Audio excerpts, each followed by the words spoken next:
Voice of scholars channel کی طرف سے پیش خدمت ہے تحریک آزادی پر ایک نظر، حضرت مفتی محمود پاڈولی والا صاحب کی زبانی کے ذریعے اس ملک کی آزادی کے سلسلے میں میرے حضرت مفتی احمد صاحب دامت برکاتہم العالیہ ایک شعر سنایا کرتے ہیں۔ اسی شعر سے میں شروعات کرتا ہوں کہ پتا پتا بوٹا بوٹا حال ہمارا جانے ہیں، پتا پتا بوٹا بوٹا حال ہمارا جانے ہیں، جانے نہ جانے گل ہی نہ جانے،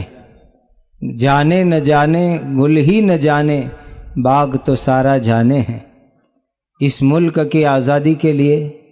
جو قربانیاں علماء کرام نے، مسلمانوں نے دی، آج اس سے ہم ہی لوگ باخبر نہیں ہیں۔ میں آپ کو کیا یاد دلاؤں،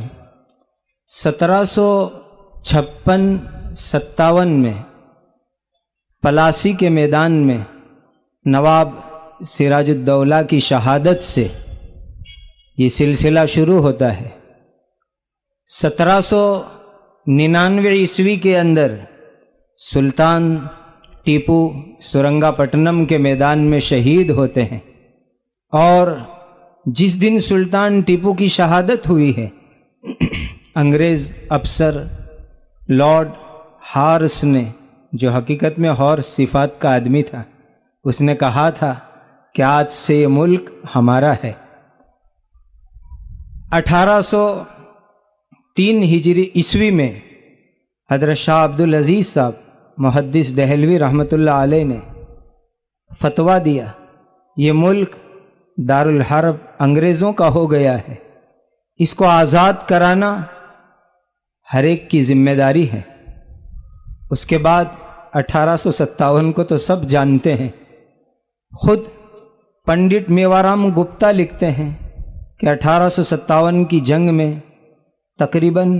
55,000 مولویوں کو اور 5 لاکھ مسلمانوں کو پھانسی کی سزا دی گئی۔ اتنی بڑی قربانی 1857 میں ہوئی،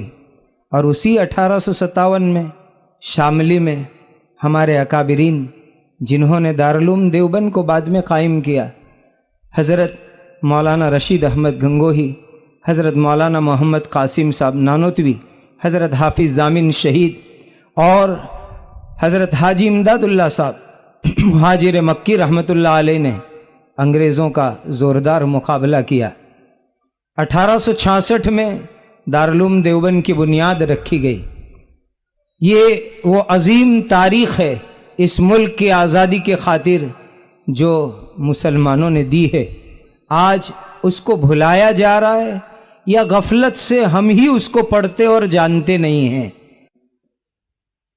ابھی میں آپ کے سامنے 1799 کی سری رنگا پٹنم کی جس جنگ کا تذکرہ کر رہا تھا، اس کے متعلق ایک اتہاس کی عجیب بات عرض کر دوں۔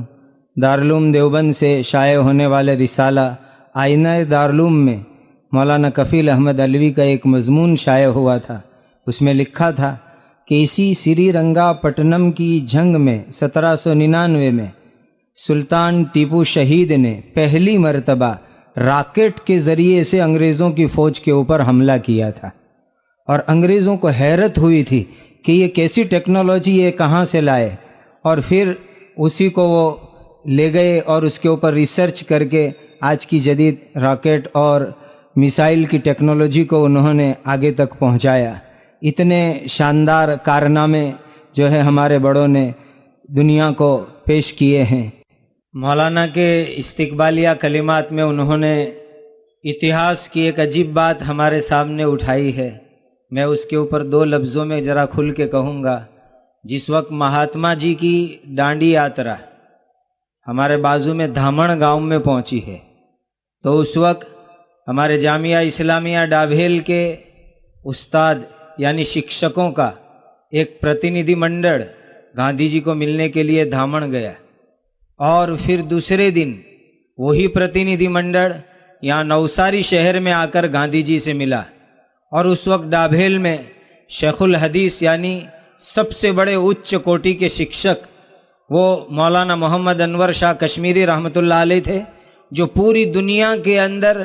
حدیث کے علم کے بے مثال امام تھے، ان کے پاس سے انہوں نے مضمون فتویٰ تیار کروا کے گاندھی جی کی خدمت میں پیش کیا۔ یہ میں جو الفاظ کہہ رہا ہوں یہ صرف ہماری اردو کی کتابوں کے نہیں ہیں، خود ہماری گجرات سرکار نے ڈانڈی یاترا کے نام سے ایک پستک چھپوایا ہے، اس کے صفحہ 256 سے لے کر کے 266 تک پورے 11 پیج کے اندر اس بات کا پورا تفصیل سے تذکرہ موجود ہے، جس کے اندر لکھا ہے کہ گاندھی جی نے یہاں نوساری کی جاہر سبھا کے اندر دوسرے دن علل اعلان کہا کہ مجھے کل ڈابھیل کے مولویوں کے ذریعے سے پتہ چلا کہ پیغمبر اسلام حضرت محمد مصطفیٰ صلی اللہ علیہ وسلم بھی نمک وغیرہ کے اوپر ٹیکس لگانے کو نہ کہتے ہیں، ناجائز کہتے ہیں۔ اور پھر مولانا انور شاہ کشمیری نے کچھ دعائیہ کلمات کہلوائے تھے، تو اس پر گاندھی جی نے بہت شکریہ ادا کیا مولانا انور شاہ کشمیری رحمۃ اللہ علیہ کا۔ اتنا شاندار اتہاس اس ڈانڈی یاترا کے ساتھ ہمارا وابستہ ہے، اور ہمارے اس وقت کے ڈابھیل کے استادوں میں مفتی عتیق الرحمان صاحب عثمانی رحمۃ اللہ علیہ، اور آزاد ہندوستان کی پہلی پارلیمنٹ کے ممبر مجاہد قوم و ملت حضرت مولانا حفظ الرحمان صاحب سہاروی رحمۃ اللہ علیہ، دھامن سے لے کر نوساری سے لے کر ڈانڈی تک اس پوری یاترا میں گاندھی جی کے ساتھ میں رہے ہیں، اور اس پورے سفر میں انہوں نے ساتھ دیا ہے۔ اتنی عظیم قربانی اور تاریخ ڈانڈی یاترا کے ساتھ ہماری وابستہ ہے۔ یہ تحریک ریشمی رومال حضرت شیخ الہند مولانا محمود حسن دیوبندی رحمۃ اللہ علیہ نے 1876 عیسوی سے اس کی شروعات کی تھی۔ 1916 تک مسلسل 40 سال تک اس کی خفیہ تیاریاں ہوتی رہی، اور آپ نے ابھی سنا کہ اس تحریک کا 1916 میں جا کر کے انگریزوں کو پتہ لگا۔ پھر حضرت شیخ الہند رحمۃ اللہ علیہ کی گرفتاری ہوئی۔ اسی زمانے میں 1915 میں حضرت مولانا عبید اللہ سندھی رحمۃ اللہ علیہ کے ذریعے افغانستان میں آزاد ہندوستان جلا وطن حکومت قائم کی گئی، اور جس کے پہلے صدر راجہ موہندر پرتاپ کو بنایا گیا۔ یہ بھی ایک عجیب بات ہے کہ مسلمانوں کی بہومتی والا ملک، اور کچھ مسلمان مولوی جا کر کے وہاں ایک آزاد جلا وطن حکومت قائم کرے، اور اس کے اندر سب سے پہلے صدر راجہ موہندر پرتاپ کو بنائے۔ اس سے بہترین قومی ایکتا کا نمونہ اور کہاں دیکھنے کو ملے گا؟ یہ وہ مثالی قومی ایکتا تھی جو ہمارے بڑوں نے اس ملک کی آزادی کے خاطر پیش کی تھی۔ 23 صفر 1335 ہجری 1917 میں حضرت شیخ الہند رحمۃ اللہ علیہ کی گرفتاری ہوئی، اور 13 مارچ 1920 کو حضرت کی رہائی ہوئی، اور 8 جون کو آپ بمبئی پہنچے ہیں۔ تقریباً 3 سال اور 7 مہینے کے بعد اپنے وطن لوٹ کر کے تشریف لائے۔ اور یہ جو آپ کی چروڑ ہوئی، تو میں بہت ہی مبارکباد دوں گا آج کے ہماری اس مجلس کے مہمان خصوصی، ملک و ملت کے قائد حضرت مولانا سید محمود مدنی صاحب دامت برکاتہم العالیہ کو۔ آپ کی کوششوں کی برکت سے حکومت ہند نے، ہندوستان کی گورنمنٹ نے حضرت شیخ الہند رحمۃ اللہ علیہ کی اس چروڑ پر، اور حضرت شیخ الاسلام مولانا سید حسین احمد مدنی رحمۃ اللہ علیہ پر پوسٹل ٹکٹ جاری کیے،